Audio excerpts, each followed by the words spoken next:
അമ്മയുടെ മുഖത്തൊക്കെ ഒരു ചെറിയ ചമ്മലും ചിരിയൊക്കെ അപ്പോ ഇന്നത്തെ കാലത്ത് അത് പറയുന്നത് തഗ് വേറെ.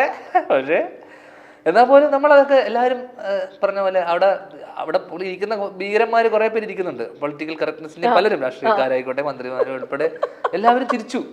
അപ്പൊ ഞാൻ ആലോചിച്ചു, ചുറ്റും ഈ സമൂഹം പൊളിറ്റിക്കലി ഇൻകറക്റ്റ് ആണ് മൊത്തം. അപ്പൊ പിന്നെ നമ്മൾ അതിന്റെ കൂടെ ഒന്ന് ചിരിക്കുക വേറെ വഴി. അപ്പൊ എന്നാൽ പോലും അത് ഇങ്ങനെ ഒരു വെൽക്കമിങ് എന്റെ കല്യാണത്തിന് കിട്ടുമെന്ന് ഞാൻ ഒരാളുടെ ഇങ്ങനെ വിളിച്ചിട്ടില്ല. എന്റെ മകൻ സ്വാഗതം ഇങ്ങനെയൊക്കെ പറഞ്ഞു.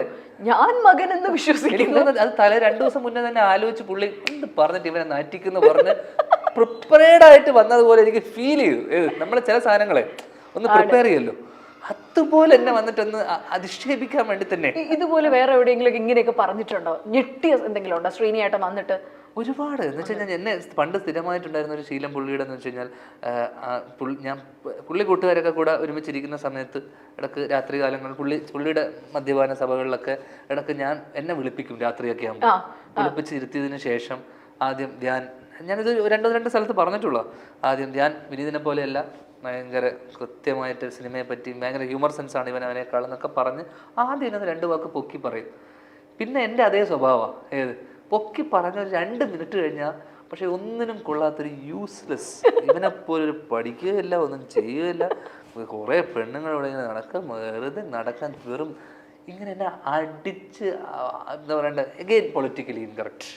ഇത്രയും ആൾക്കാരെ മുന്നിൽ വെച്ചിട്ട് എന്നെ ഇൻസൾട്ട് ചെയ്ത് പൊക്കി പറഞ്ഞതിൻ്റെ ഇരട്ടി ഇൻസൾട്ട് ചെയ്തിട്ട് Tata bye bye good night എന്നിട്ട് കിടത്തി വിടും. എന്നാലും വിനീതേട്ടനെ പറയുന്നതിനേക്കാൾ സ്വാതന്ത്ര്യത്തോട് ധ്യാനിനെ പറയുന്ന ഞങ്ങൾ ശ്രദ്ധിച്ചിട്ടുണ്ട്. ശ്രീനിധി വിനീതനോട് എനിക്ക് ഒന്ന് വേറൊരു കൈൻഡ് ഓഫ് ഒരു അഫെക്ഷൻ, അല്ലെങ്കിൽ കുറച്ചുകൂടെ ഒരു പ്രൊഫഷണൽ ബന്ധമാണ് അവർ തമ്മിൽ. അതെ, എന്നോട് പുള്ളിക്കൊരു മമതയും കുറച്ചൊരു എനിക്ക് തോന്നുന്നു. പൊതുവെ വീടുകളിൽ നമ്മൾ ശ്രദ്ധിച്ചിട്ടുള്ള വെച്ച് കഴിഞ്ഞാൽ ഇളയ കുട്ടിയോട് അച്ഛനമ്മമാർക്ക് ഒരു പ്രത്യേക ഒരു സ്നേഹം ഉണ്ടാവുമല്ലോ, ഇളയ മോളോട്. അപ്പൊ ആ ഒരു സാധനം എനിക്ക് കിട്ടിയിട്ടുണ്ട്. എന്ന് വെച്ചാൽ ഏട്ടന് കിട്ടാത്തതിനേക്കാളും കുറച്ചുകൂടെ ഒരു വാത്സല്യവും ഒരു സ്നേഹവും കൂടുതലും ഒരു ഇതും എനിക്ക് അച്ഛനും അമ്മയും. അത് ഇൻഫാക്ട് ഏട്ടനും എനിക്ക് അത് ആ ഒരു കൺസേൺ അല്ലെങ്കിൽ ആ ഒരു സാധനം, ഒരു അച്ഛൻ്റെ സ്ഥാനത്താണ് ഞാൻ അത് പലപ്പോഴും പറഞ്ഞിട്ടുണ്ട് ഏട്ടനെ ഞാൻ കാണുന്നതും. അപ്പോൾ ആ ഒരു സാധനം എനിക്ക് ഭയങ്കരമായിട്ട് 3 പേര് കിട്ടിയിട്ടുണ്ട്. അല്ല, നിങ്ങൾ തമ്മിൽ ഇങ്ങനെ കമിഴ്ന്ന് കിടന്ന് റോൾ ചെയ്ത് അടി ഉണ്ടാക്കുക അതൊക്കെ ഉണ്ടായിരുന്നോ പണ്ട്? പുള്ളി അങ്ങനെ ഒരാളല്ലല്ലോ. വിനീത് ശ്രീനിവാസൻ മറ്റേ ബെഡിൽ കമിഴ്ന്ന് കിടന്ന് അടി ഉണ്ടാക്കുന്ന നമുക്ക് ചിന്തിക്കാൻ പറ്റും. പുള്ളി അന്നും ഇന്നും എന്തെങ്കിലും പ്രശ്നം വെരി കാം ആൻഡ് കമ്പോസ്ഡ്. അന്നും എന്തെങ്കിലും പ്രശ്നം ഉണ്ടാക്കിയിട്ടുണ്ടാകും. ഞാൻ എന്തെങ്കിലും ചെയ്താൽ മാത്രമേ പുള്ളി അതും റിയാക്ട് ചെയ്യുക എന്ന് പറയുന്നത് അതിന്റെ ഒരു മിനിമൽ റിയാക്ഷൻ ആണ്. അല്ല, എനിക്കൊന്ന് ദേഷ്യപ്പെട്ടേ ഞങ്ങൾ ആരും കണ്ടിട്ടേ ഇല്ല. എന്നോട് മാത്രമേ ഞാൻ ജീവിതത്തിൽ പുള്ളി ദേഷ്യപ്പെട്ട് കണ്ടിട്ടുള്ളത് കുറച്ചാൾക്കാരല്ല, ഒരാൾ മിക്കവാറും ഞാൻ മാത്രമേ ഉണ്ടാവുള്ളൂ. ആണല്ലേ? കാരണം ഞാൻ പുള്ളിയുടെ എക്സ്ട്രീം ദേഷ്യം അടക്കം ഞാൻ കണ്ടിട്ടുണ്ട്. എങ്ങനെയാണ് ഭയങ്കര ദേഷ്യം വന്ന് എന്ത് അടിക്കുക? അങ്ങനെ അല്ല, നല്ല വൃത്തികെട്ട ചീത്ത വാക്കുകൾ ഞാൻ 1-2 വേണം പുള്ളിയുടെ വാക്ക് ചിന്തിക്കാൻ പറ്റില്ല നമുക്ക്. പക്ഷെ എനിക്കത് കിട്ടിയപ്പോ എനിക്കത് സന്തോഷമായിരുന്നു. എന്റെ ഏട്ടൻ ഇങ്ങനെയൊക്കെ പറയുമല്ലോ. അങ്ങനെയെങ്കിലും ഒരാളൊന്ന് ഓപ്പൺ അപ്പ് ആവുമ്പോഴേ എന്തിനാ ഇതൊക്കെ നമ്മൾ ഉള്ളിൽ ഇതാക്കി വെക്കണ്ട, ഒന്നും അടക്കി വെക്കേണ്ട കാര്യമില്ല. അപ്പൊ ആ രീതിയിൽ എൻ്റെ ഒരു ഏട്ടൻ്റെ ഒരു തുറന്നു പറച്ചിൽ അല്ലെങ്കിൽ തുറന്നു ചീത്ത പറയുന്നത് എനിക്ക് അന്ന് ഞാൻ സന്തോഷത്തോടെ കടന്നുറങ്ങിയത്. കാരണം വിനീതാണ് ഈ ഇടയ്ക്ക് പറയുന്നത് ഞാൻ കേട്ടെ, എന്തും ഈ ലോകത്ത് എന്നെ പറ്റി എന്തും പറയാനുള്ള റൈറ്റ്സ് ഞാൻ ഒരേ ഒരാൾക്ക് കൊടുത്തിട്ടുള്ളത് അത് ധ്യാൻ ശ്രീനിവാസനാണ്. ഞങ്ങൾ അധികം വിളിക്കുന്നുണ്ടാവില്ല, മിണ്ടുന്നുണ്ടാവില്ല, എന്നാലും at the end of the time ഞങ്ങൾ തമ്മിലുള്ള ബന്ധം എന്ന് പറയുന്നത് it's kind of beyond words ആണ്. പക്ഷെ എപ്പോഴെങ്കിലും ചേട്ടൻ ഈ ധ്യാൻ ഇത്രയും കഥകളും ഒക്കെ പറയുമ്പോഴത്തേക്ക് ഒന്ന് പൊടുപ്പും തൊങ്ങലൊക്കെ ഉണ്ടെന്ന് നമുക്കും അറിയാം. എപ്പോഴെങ്കിലും വിനീതേട്ടൻ വിളിച്ച് പറഞ്ഞിട്ടുണ്ട്, ഡേ കൂടുന്നുണ്ട്, നീ ഒന്ന് കൂടുന്നുണ്ടെന്ന് പറഞ്ഞാൽ ഞാൻ കൂട്ടി കുറച്ചുകൂടെ കഥകൾ പറയുള്ളൂ. എനിക്ക് പുള്ളിയുടെ 100,000 കഥകളുണ്ട് എൻ്റെ കയ്യിൽ. പക്ഷെ അതൊന്നും ഞാൻ പറയാത്ത അല്ലെങ്കിൽ പുള്ളിയുടെ കുറച്ചധികം കഥകളൊക്കെ ഉണ്ട്. പുള്ളിയുടെ ഒരു രസകരമായ ഒരു കഥ എന്ന് വെച്ച് കഴിഞ്ഞാൽ, ഇത് ഞാൻ പറഞ്ഞിട്ടുണ്ടോ? ഇത് ഞാൻ പറഞ്ഞിട്ടുണ്ട്, അതുകൊണ്ട് പറയുന്നത്. അപ്പോൾ അതിനകത്ത് 1-2 സംഭവങ്ങളൊക്കെ ഉണ്ട് പുള്ളിയുടെ കോളേജ് സമയത്തും സ്കൂൾ സമയത്തൊക്കെയുള്ള എനിക്കറിയാവുന്ന പുള്ളിയുടെ കുറച്ച് കഥകൾ. എന്താ വീക്ക്നെസ്? എന്താ വിനീതേട്ടന്റെ ശരിക്കും? ഒന്നുമില്ല, എനിക്ക് തോന്നുന്നു ഭക്ഷണം ആണ് പ്രധാന. ആ ഭക്ഷണത്തിലെ വേറെ വീക്ക്നെസ് ഉദ്ദേശിച്ചത് പൊതുവെ മനുഷ്യന്മാര് വീക്കാവുന്നത് 2-3 സംഭവം. അങ്ങനത്തെ യാതൊരു പ്രലോഭനങ്ങളിലോ വീഴുന്ന ഒരാളല്ല ഞാൻ. ഇപ്പോ ഈ നദികൾ സുന്ദരി യമുന പറഞ്ഞു, ഭയങ്കര റിവ്യൂസ് വരുന്നു, നല്ല കളക്ഷൻസ് ഉണ്ട്, തിയേറ്ററിൽ ഫുള്ളി റൺ ചെയ്തുകൊണ്ടിരിക്കുന്നു. ഇതുവരെ ജീവിതത്തിൽ കണ്ടതിൽ സുന്ദരി ആരാണ്? ഞാനത് ഇപ്പോൾ തൊട്ടടുത്ത ഇന്റർവ്യൂവിലടക്കം ആണോ? പറഞ്ഞു. ഞാൻ നേരിട്ട് കണ്ടതിൽ ഏറ്റവും എനിക്ക് സുന്ദരിയായി തോന്നിയത്, അല്ലെങ്കിൽ ഞാൻ നേരിട്ട് അടുത്ത് കണ്ടപ്പോൾ എനിക്ക് ഏറ്റവും ഭംഗിയുള്ളതായിട്ട് തോന്നിയത് അനുഷ്ക ഷെട്ടിനെയാണ്.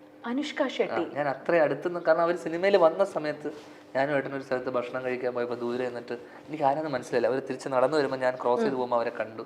അപ്പോൾ ചേട്ടൻ, ഞാനിങ്ങനെ നോക്കിയിരിക്കുന്ന സമയത്ത് ചേട്ടൻ അപ്പുറത്ത് അനുഷ്ക എന്ന്. അപ്പോൾ അത് ഞാൻ ഇപ്പൊ കഴിഞ്ഞ ഇന്റർവ്യൂ പറഞ്ഞ കാര്യം. അപ്പൊ അതുകൊണ്ട് എന്നാലും ഞാൻ ചോദിക്കാം, സ്ത്രീകളുടെ കാര്യം വിടട്ടെ. വീട്ടിൽ ഇപ്പൊ 2 സ്ത്രീകളാണുള്ളത്, അർപ്പിതയും മകളുമാണ്. ഈ പെണ്ണുങ്ങളുടെ ജീവിതം എങ്ങനെയുണ്ട്? അടിപൊളിയാ. എന്ന് വെച്ച് കഴിഞ്ഞാൽ അവരല്ലേ നമ്മുടെ ഒരു ബാക്ക് ബോൺ. എന്തൊക്കെ പറഞ്ഞാലും അവരാണ് ന്യൂക്ലിയസ്. നമ്മളെ സപ്പോർട്ട് ചെയ്യുന്നത്. അങ്ങനെ ഒരാളില്ലെങ്കിൽ നമ്മുടെ ലൈഫിന് ഒരു ബാലൻസ് ഉണ്ടാക്കിയെടുക്കുന്നതും, അല്ലെങ്കിൽ നമ്മുടെ ലൈഫിന് നമ്മൾ തിരിച്ചു പോകുമ്പോൾ നമ്മുടെ വീട്ടിൽ കാത്തു നിൽക്കാൻ, അല്ലെങ്കിൽ നമുക്കൊരു സപ്പോർട്ട് സിസ്റ്റം എന്ന് പറയുന്നത് കംപ്ലീറ്റ്ലി ഡിപ്പെൻഡൻ്റ് ആണ്. നമ്മളൊരു പരിധി വരെ, പരിധിയല്ല, കംപ്ലീറ്റ്ലി ഡിപ്പെൻഡൻ്റ് ആണ്. അമ്മയുടെ പുറത്ത് ഇപ്പോഴും വൈഫാണ്. മകളുടെ കാര്യമായിക്കോട്ടെ, വീട്ടിലത്തെ കാര്യങ്ങളായിക്കോട്ടെ, അവൾ ജോലി ചെയ്തിരുന്നതാണ്. ഞാൻ ഒരിക്കലും ജോലി വിടണമെന്ന് ഒന്നും പറഞ്ഞില്ല. അവളായിട്ട് തന്നെ ഞാൻ തൽക്കാലം ജോലി വിടുകയാണെന്ന് പറഞ്ഞു. ഉറക്കളിൽ നല്ല ജോലി ഉണ്ടായിരുന്നു. കല്യാണം കഴിഞ്ഞു. അവൾ മകളായതിനു ശേഷം പിന്നെ ഇപ്പം ജോലി ചെയ്ത താല്പര്യം പോയി പുള്ളിക്കാർക്ക്. ഇപ്പം പിന്നെ ചില്ലിങ്ങാണ്. അതുകൊണ്ട് കുടുംബക്കാരെ കാണുക. അപ്പോൾ ഞാൻ പറഞ്ഞ ജോലി ചെയ്ത് കഴിഞ്ഞാൽ കുറച്ചധികം അവിടെ നിന്ന് റവന്യൂ കിട്ടുമല്ലോ, നീ അത് കളയണ്ടല്ലോ വെറുതെ എന്തിനാന്നൊക്കെ പറഞ്ഞപ്പോൾ ഇനി ഞാൻ ജോലിക്ക് പോകുന്നില്ല. സ്വയം തീരുമാനിച്ചു. എനിക്ക് നമുക്ക് നല്ലതല്ലേ, അവിടെ നിന്ന് ഒരു കാശ് കിട്ടുന്നല്ലേ, വെറുതെ എന്തിനാ കളയുന്നത്? നല്ല ജോലി. മണി മോട്ടീവ് ആണോ ഇപ്പൊ ശരിക്കും? വേറെ ഇൻവെസ്റ്റ്മെന്റ്സ് എന്താണ്? ഞാൻ എപ്പോഴും വരുന്നത് പെൺകുട്ടികൾ ആ രീതിയിൽ ഫിനാൻഷ്യലി ഇൻഡിപെൻഡന്റ് ആവണം എന്നുള്ള ഒരു ചിന്ത. കാരണം എല്ലാത്തിനും അവളെ ചോദിക്കാതെ തന്നെ ഞാൻ എപ്പോഴും മാസം നമുക്ക് ആ എക്സ്പെൻസിനുള്ളതൊക്കെ അവൾ ചോദിക്കാതെ ഞാൻ ഇട്ട് കൊടുക്കാറുണ്ട്. പക്ഷെ പണ്ട് അവൾ ജോലി ഇല്ലാത്ത സമയത്ത് എനിക്ക് ജോലി ഇല്ലാത്തൊരു സമയം ഉണ്ടായിരുന്നു. അന്ന് അവളാണ് എന്നെ പ്രൊട്ടക്ട് ചെയ്തത്. എനിക്ക് പലപ്പോഴും അതിന്റെ ചെലവ് നടന്നിരുന്ന മൊത്തം ആദ്യം പ്രപ്പോസൽ, അതായത് കല്യാണം കഴിക്കാൻ തുറന്നു പറഞ്ഞ ആരായിരിക്കും?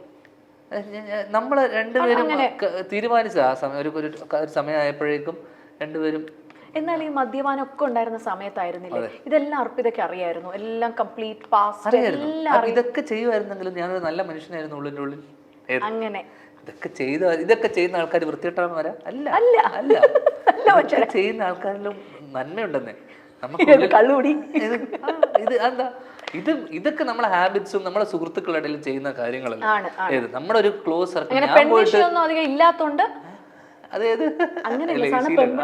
ഞാൻ പറയും ഇപ്പൊ കള്ളുകൂടി ഇച്ചിരിയെങ്കിലും നമുക്ക് ചെറുത് സോഷ്യലി ഒക്കെ ആണെങ്കിൽ നമ്മൾ സഹിക്കും. പക്ഷെ വേറെ നമ്മള് എനിക്കിപ്പോ ഫ്ലിങ്സും എനിക്ക് ചെറിയ ചെറിയ കുട്ടി അതൊക്കെ പലതും അവക്കറിയാവുന്ന കാര്യങ്ങളുണ്ട്, ഇഷ്ടങ്ങൾ. പിന്നെ ഞാൻ പലപ്പോഴും ചെറിയ എല്ലാം നമുക്ക് അട്രാക്ഷൻ അല്ലെങ്കിൽ ഒരു ക്രഷൊക്കെ നമുക്ക് പലപ്പോഴും പല ഘട്ടങ്ങളിൽ നമുക്ക് തോന്നും.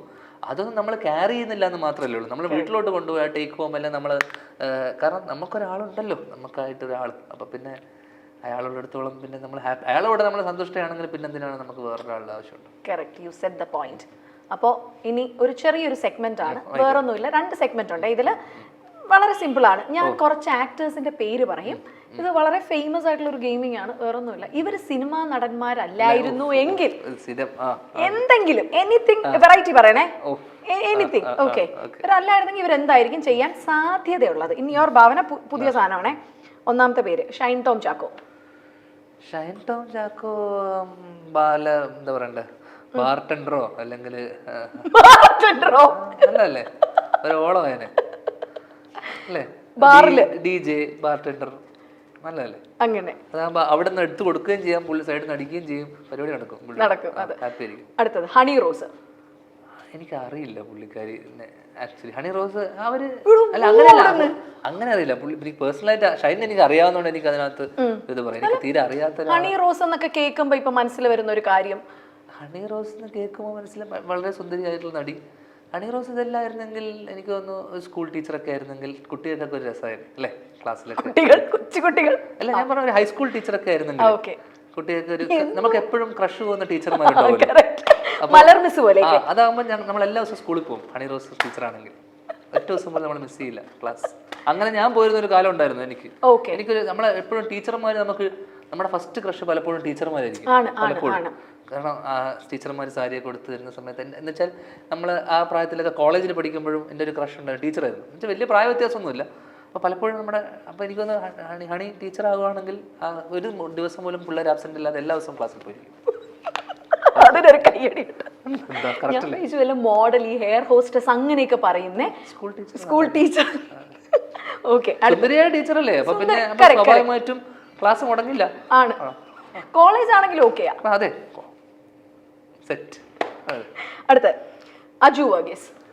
അജു വർഗീസ് വല്ല എന്താ പറയണ്ടേ, ജയിലിലോ അല്ലെങ്കിൽ വല്ല അങ്ങനെ വല്ല മിക്കവാറും കൺവിക്റ്റ് വല്ലായിരിക്കും, ജയിലിലായിരിക്കും, പ്രതിയായിട്ട് ജയിലിൽ. എന്ത് കാര്യത്തിനായിരിക്കും പ്രതിയാവാൻ? വല്ല പെറ്റി കേസ് വല്ല ആയിരിക്കും, മോഷണം, മാലപിടി, അങ്ങനത്തെ കേസായിരിക്കും.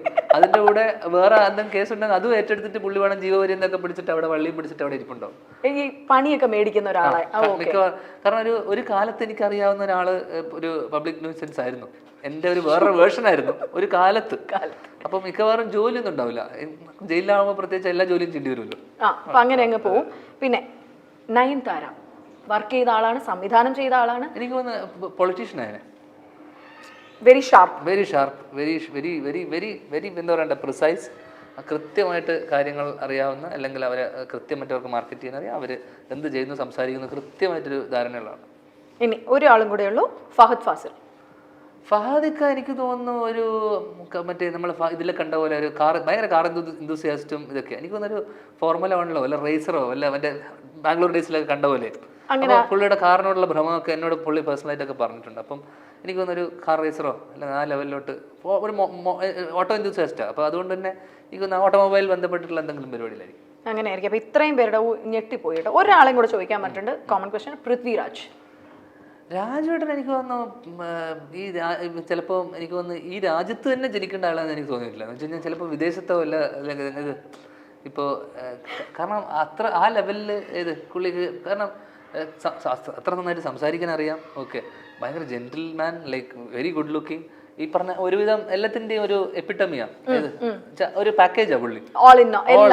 അപ്പോൾ പുള്ളിക്ക് എനിക്ക് തോന്നുന്നു ആ മൾട്ടി ടാലന്റഡ് ആയിട്ടുള്ള, അതുകൊണ്ടാണ് പുള്ളി ഇപ്പോഴും മൾട്ടി ഫെസറ്റഡ് ആണല്ലോ പുള്ളി. അപ്പോൾ എനിക്ക് തോന്നുന്നു പുള്ളി എന്തും ചെയ്യും. വേറൊരു രാജ്യത്താവണം, ഏത് രാജ്യമായിരിക്കും ബെറ്റർ ഫോർ പൃഥ്വിരാജ്? കേരളം അല്ല ഇന്ത്യ, അല്ലെങ്കിൽ കേരളം അല്ല ഇന്ത്യ, അല്ലെങ്കിൽ എനിക്ക് തോന്നുന്നു പുള്ളി എവിടെ പോയാലും പുള്ളിക്കൊരു പരിപാടി ഉണ്ടാക്കിയെടുക്കും. കേരളത്തിലായിരുന്നില്ല ബെറ്റർ, അവിടെ ആയിരുന്നെങ്കിൽ എനിക്ക് തോന്നുന്നു ഹോളിവുഡ് പരിപാടിയിലൊക്കെ പിന്നെ ലെവലിലോട്ട് പുള്ളി എത്തും. ചിലപ്പോൾ ഇപ്പൊ ഒന്നും പറയാൻ പറ്റില്ല. കാരണം ഇപ്പൊ തന്നെ ജലാറിലൊക്കെ വില്ലനായിട്ട് പ്രഭാസിന്റെ കൂടെ വരാനിരിക്കുകയാണ്. അപ്പോൾ ഈ ഇത്രയും സെക്ഷനേ ഉള്ളൂ ഞങ്ങളുടെ. ഇനി അടുത്ത സെക്ഷൻ എന്ന് പറഞ്ഞാൽ അയ്യോ ഞാൻ സീരിയസ്ലി ഞാൻ പറയാട്ടോ, എനിക്ക് ഭയങ്കര പൊളിറ്റിക്കലി റോങ് ആണ് മകനെന്ന് വിശ്വസിക്കുന്ന. അപ്പൊ അവിടെ പോലും നമ്മളിപ്പോ പൊളിറ്റിക്കൽ കറക്റ്റ്നെസിന്റെ കാലത്താണ് നിൽക്കുന്നത്. അങ്ങനെ നോക്കുമ്പോൾ വളരെ പൊളിറ്റിക്കലി റോങ് ആണ്. അതിന് എനിക്ക് വേണമെങ്കിൽ എന്നെ കേസ് കൊടുക്കാവുന്നതേ ഉള്ളൂ.